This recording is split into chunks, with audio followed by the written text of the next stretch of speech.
one very big difference is that American politicians are, if you like, sole traders. Each one of them makes his own calculations as to what he's going to do in the interest of his re-election in his own particular district or state.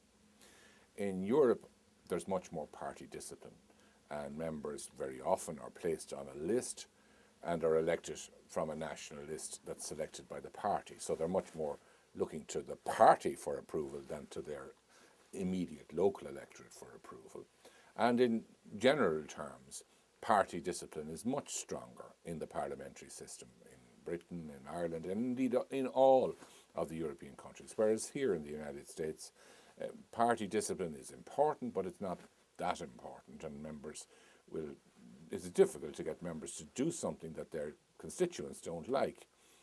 But if you have a situation where people will not ever do anything that their constituents don't like, you probably will not be able to lead or take initiatives on things that need to be dealt with. I think that politicians are extremely varied. I mean, I obviously have very good knowledge of Irish politicians, having worked with them. I know a lot of party leaders from European countries and many members of the European Parliament, and now I know almost most of the members of the House and the Senate. And the thing that really strikes me is that they're all very different. Their personalities are different. They are literally representative of the population in their variety. So you can't generalize. Some are very academic, some are very stern, some are very cheerful, some are very populist, some are very relaxed, and some are not so relaxed. But that's the case in every political system. I think that the overwhelming majority of politicians are not in politics for the money. They could, most of them, in most countries, do better at some other career. They're in politics because they believe it gives them an opportunity to serve the public and to serve their ideals. Obviously, they have to make compromises along the way because compromise is the essence of politics.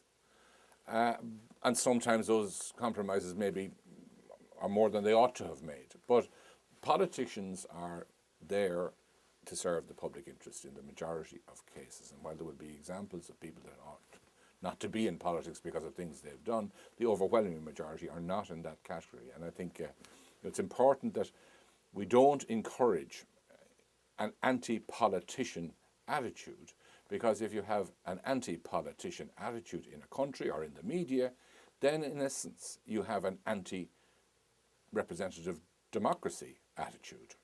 And representative democracy is the way we run our affairs. You can't have every issue that's important put to the electorate individually to vote in a referendum. You'd be having a referendum every 2 or 3 days if that was the case, and people would get thoroughly sick of it and nothing would happen. So we have instead representatives whom we delegate to deal with things for us on the basis that we can sack them at the next election.